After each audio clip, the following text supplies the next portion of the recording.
mission we've had here in Malaysia, in Kuala Lumpur, for the last 3 days to intensively look at the Malaysian election system. I'd like to introduce my colleagues on this fact-finding mission, part of the international group. To my left, on my far left, is Professor Clinton Fernandez, a leading academic from the University of New South Wales in Canberra. Then my colleague, Dr. Nasir Tamara from Indonesia, a leading academic in Indonesia. Closest to me is my colleague, Senator Hasil Bizenjo from Pakistan. And then to my far right is MJ Akbar, the renowned Indian author and journalist. And I also should point out we've had some members that have had to leave early, and that included Julian Schumacher from Germany, and also Dean Armando Valdez from the Philippines. So this has been a fairly represented group from the region and from further abroad. You may have the media release that we've provided to you, which gives a fair summary of what we have of our interim report. The interim report, which I commend my colleagues for the tremendous work that we've all put into this to prepare a report at such short notice, summarises our views, but we will be preparing a final report by early June in order to, once we've received feedback from various interested parties, including the government, the opposition, both government and opposition parties, and the Election Commission, as well as other interested groups, as well as BERSI, the Clean Elections Coalition. What I propose to do is to point out that we've made a number of key recommendations, including grave concerns we have whether Malaysia will have free and fair elections in its forthcoming general elections. We have concerns about access, free and fair access to the media here for opposition politicians. We've got concerns that there ought to be an urgent Royal Commission of Inquiry into the Malaysian election system as recommended by a unanimous parliamentary inquiry. And MJ Akbar will talk about the whole issue of vilification and slander of candidates, as well as the importance of having verification of voters and a minimum election campaign period, as well as the caretaker convention.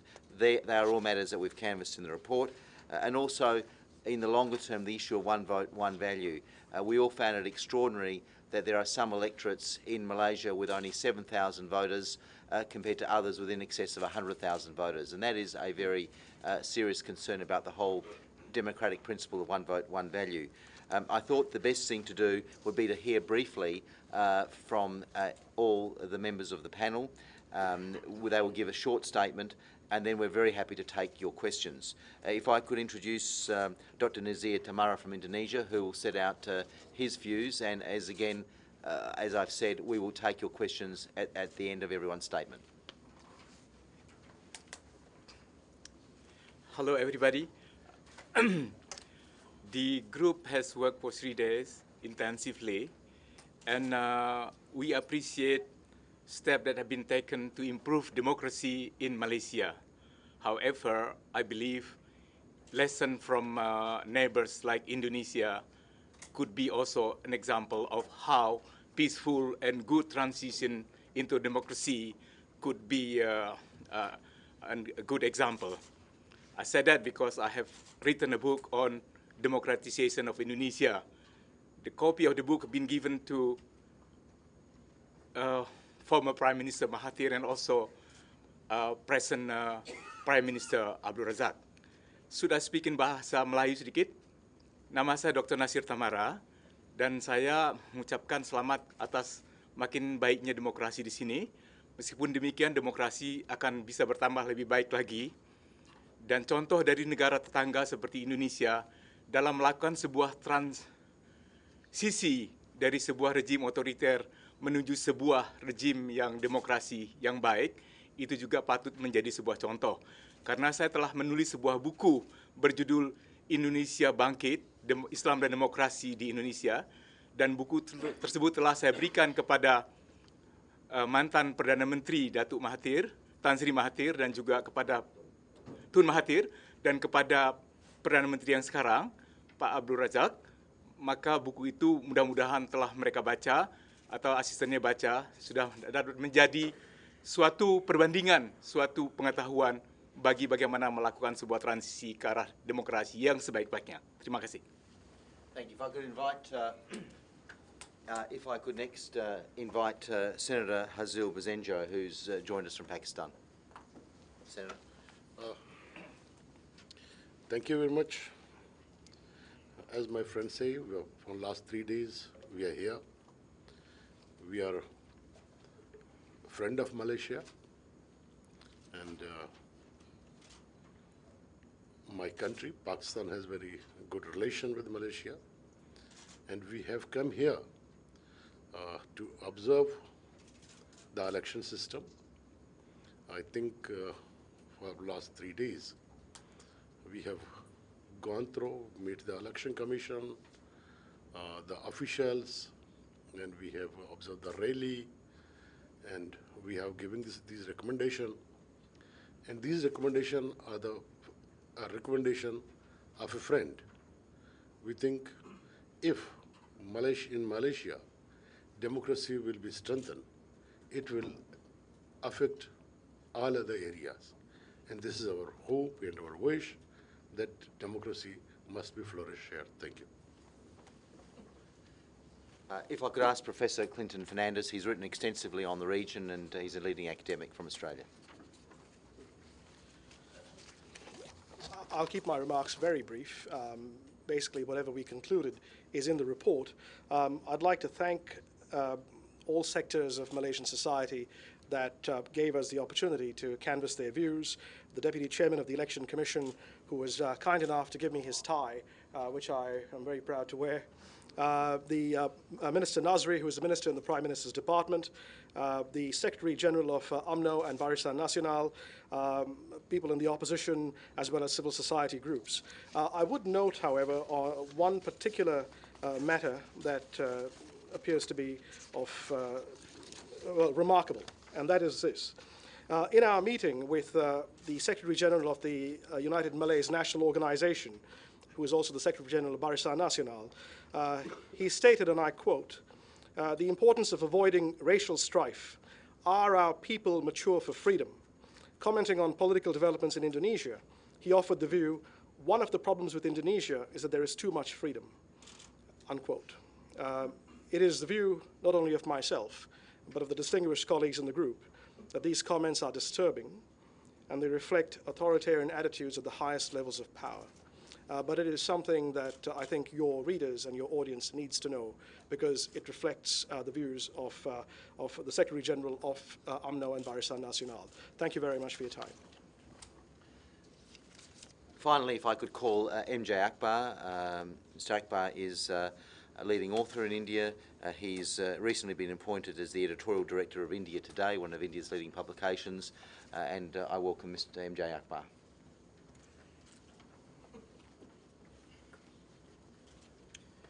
Thank you, Nick, and thank you all of you for being here. I really don't have much to add, because I think the substance of the report and the press statement that has been issued gives the. But we are a fact-finding mission, non-partisan, and certainly we will protect our independence in our views. But in our conversations, as Clinton did mention, there were some disturbing elements which I think require a wider audience through the help of our friends in the media. One of the crucial bases of democracy is that it needs freedom from fear. While we can argue about the technicalities of the electoral process, and I'm sure every democracy in terms of its laws and regulations is a work in progress. But one thing that is non-negotiable is, as I said, freedom from fear. Freedom of peaceful association is another fundamental right of a democracy. Democracy doesn't function if people do not have the ability to assemble peacefully. Yesterday,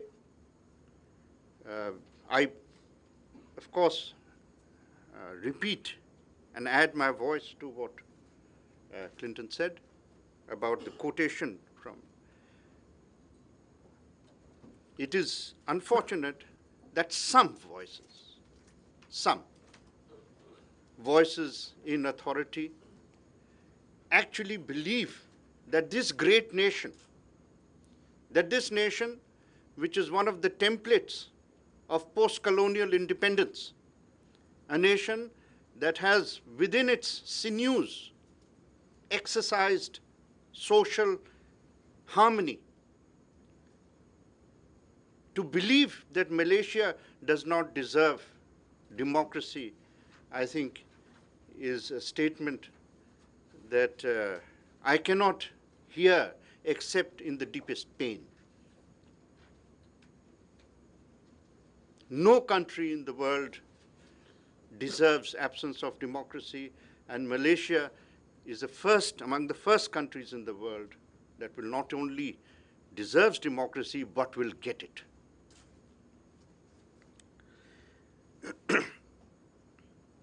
A second vital aspect of democratic process is that slander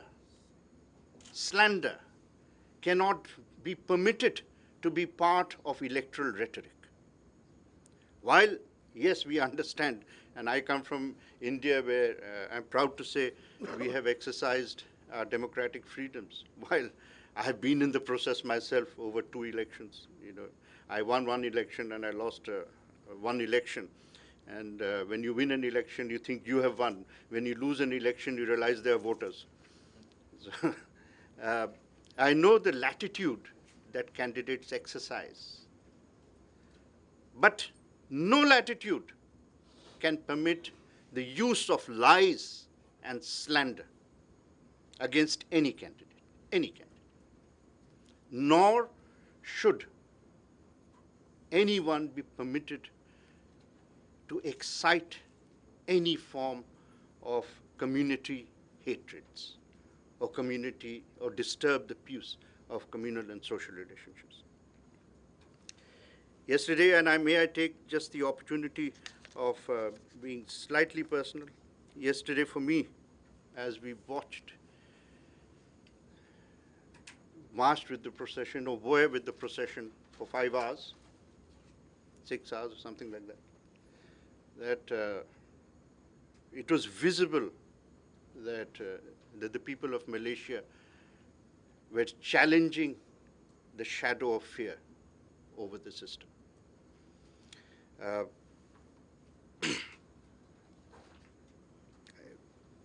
I know there have been some comments made, today's papers in particular, but from what I saw, and I have seen this before, so as a journalist as well as one of the oldest tactics is to provoke the victim,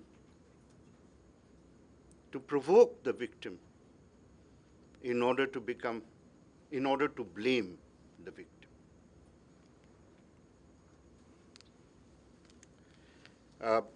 The fact-finding commission's report, I think, is a draft report. It's an interim report. It's an interim report. In a few weeks' time, we have let it be an interim report deliberately, because I'm sure there are viewpoints from everyone, people in government, people across.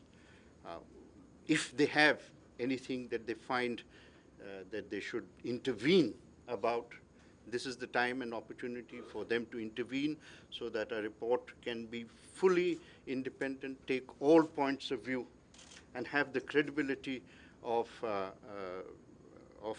completely honest and non-partisan expression of the viewpoint, or the expression of what has been seen by a group of people who are here not to be critical, but who are here as friends of Malaysia. Thank you. Thank you, MJ Akbar. And can I indicate that, along with Professor Clinton Fernandez, I'll be seeking an urgent meeting with Australia's Foreign Minister, Senator Bob Carr, to urge them to consider this report, and also for Australia to play a leading role amongst the Commonwealth of Nations to ensure that the elections to be held in Malaysia will be free and fair. I think Australia needs to not sit on the fence on this and take an active role in respect of this, and that's an issue for the Commonwealth Secretariat, the Commonwealth Secretary-General as well. We're very happy to take your questions. Please let us know who you wish to direct it to, and we know that some of you have another press conference to go to shortly, so very happy to take your questions now. Any questions? Hi, Nick. I'm Sophia from Reuters. Just wanted to ask about how you felt after witnessing and observing the protests from yesterday. Look, I'll speak briefly because I think others, such as MJ and my colleague, the Senator, and Doctor and Professor, can speak to that. Look, I think it's fair to say I thought it was a peaceful demonstration. I agree with what MJ Akbar said, that it's a case of the victims being victimised and being, it just seemed to be quite unnecessary. I was there. I think most of us here all got tear gas and unpleasant experience, but what we sustained was nothing compared to what we saw of other people who became quite ill and people that had collapsed. And we were actually running away from where the canisters were, only to be met with other canisters. So I think there's a bit of explaining to do as to what occurred, and I think that the media coverage in the official media, if you like, has been completely biased and unfair from what I observed on the ground. And I think Professor Fernandez made the point. We watched the TV news last night. We saw more, there was some 30 seconds worth of coverage that there was going to be a demonstration, nothing of what one of the biggest demonstrations in Malaysia's history. We spent more time seeing Prime Minister Najib having a cup of tea and banana fritters in, where was it? Sabah. In Sabah, rather than one of the biggest and most significant political expressions in Malaysia's history. Very happy for my colleagues to take up on that. Any comments in relation to that? Please come to the podium.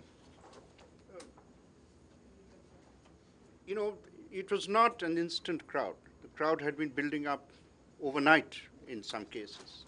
They had been converging from, I walked through the seats where both sides of the street were moving in one direction. It was one-way traffic yesterday. And the crowd had ample time to be violent if it wanted to. There was no sense of violence. Yesterday, it was a festive, celebratory experience of the people, until the point came at the very end of it. And I do believe that the provocation was perhaps planned in order to create images that would play well with what Nick has called, I think rightly so, at least if not official media, then officially oriented media. Yes. Doctor, do you want to speak in Bahasa? I will speak in Bahasa Melayu. Kami berharap supaya kekerasan-kekerasan di dalam demonstrasi seperti kemarin itu tidak terjadi lagi. Demokrasi mengizinkan demonstrasi sebesar apapun juga, dan demokrasi mengizinkan orang untuk pergi kemana saja selama dia tidak merusak. Dan saya sendiri korban dari gas air mata. Saya hampir pingsan. Itu cukup pedih dan cukup susah bernafas kemarin. Untung saya bisa masuk ke Masjid Jami' ya. I would like to translate into English, and I hope the demonstration rally in this country would be peaceful, always been peaceful, because that is important. Demonstration rally is a right of every citizen in a democratic state, democratic country, and there are ways to do it peacefully. And myself, I was victim of tear gas yesterday, and I suffer, a very unpleasant, physical, pain. And I hope it would not happen again. Thank you. Senator. Thank you very much. For yesterday's rally, I think it's an eye-opener to those because I'm from Pakistan. We are very familiar with rallies. We have rally every day there. Like in Indonesia? Maybe more than Indonesia, I don't know. More, yeah. Because we have rallies against electricity, gas, everything. We are daily in the rallies. But I tell you, I never been seen such big and peaceful rally. And I myself is very surprised because in other countries, if you took rallies, people provide buses, transport, and they gather the people from villages to city to make successful the rallies. But what I have observed yesterday, everybody is coming on home. Some guys told me the buses have been stopped. A group of youngsters, they have told me that we have walked 20 kilometers. We are a group of 180 boys. We have walked 20 kilometers to come here. I think you will never, I have seen it anywhere in the world. And I have asked from different segment of the people, the younger, the older. I asked from a chemical engineer, why you have come here? He says, I am in a mission. This is really is a mission. And with different people chanting the religious slogans, liberal people, democratic people. And one presence is that presence of youth was very huge in this rally. I think, as MJ Akbar and other friends says, those people think that the Malaysians are so conscious, they don't need democracy. I'm sorry for them. I find Malaysia a very modern country. In every respect. But as a democratic institution, they are not so strong. We have asked questions from, especially my friend have asked questions from the election commission. 4 to 5 times, he says we don't have law. Here law is silent. There is no law. Because we think this all need improvement. Today, India is from last, I don't know how many years, a country like Pakistan is now, with they are gone for electronic voting. Every vote is computerized. But what I've seen here and asked, I was surprised. The election commission itself was so backward. And election commission looks so backward of a modern country. And I think election commission need to be improved and the system need to be improved. And if the institutions improve, then democracy will improve. Thank you. And if I can indicate that we were there as observers, not participants. So we were there as observers, and although I did try and leave the rally, but it took a couple of hours to actually get out of it because we were cordoned off in trying to leave. Any other questions, please? In conversations with the Election Commission and Minister Nazri and the Secretary General of the Barisan Nasional, did you get a sense from them that they believe that the current electoral process needed to be improved, or were they comfortable with how it was? So I'll just repeat that. In our conversations with the Election Commission and with Barisan Nasional, the ruling party, the Secretary General, whether they believe that the election processes ought to be improved. Perhaps if I could defer that to Professor Fernandez. Thank you. Thank you. One of the procedural aspects of our conversations was we had a series of questions that we put to all the people we spoke to, as well as follow-up questions would depend on their answers. I always asked every person I spoke to, what improvements do you think need to be made to the election system in order to get their perspective? That was a standard question I asked everybody. The Secretary General of UMNO/Barisan Nasional offered the view that in fact all was well and that no improvements were required. But he had a good reason for this. In his view, the people will not yet mature for freedom, and therefore you asked me what his view was. I want to be fair.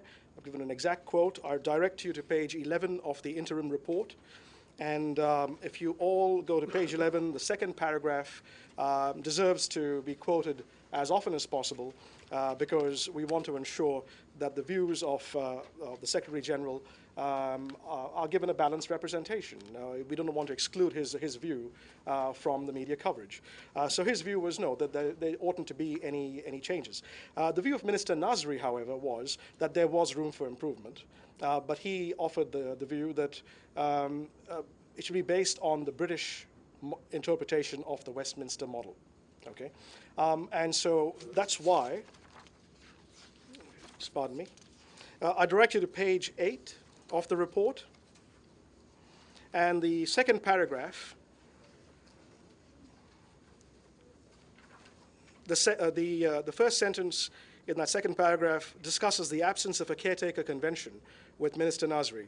The minister explained that the government's preference in these, as well as other matters, was for the Westminster system, and for that reason the group recommended in the report on page 8 that the caretaker convention as practiced in the United Kingdom be introduced. The other views of these distinguished individuals that we spoke to, excuse me, beg your pardon,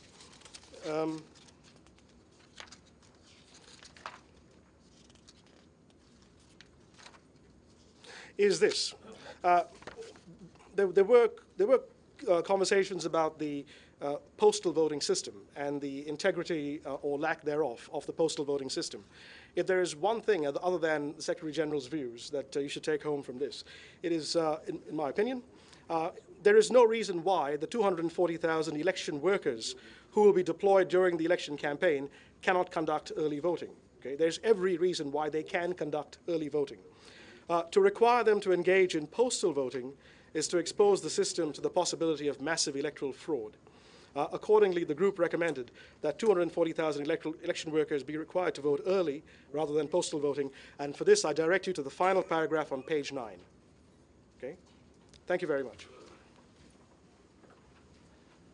Thank you, Professor Fernandez, and there is a concern about the integrity of the system.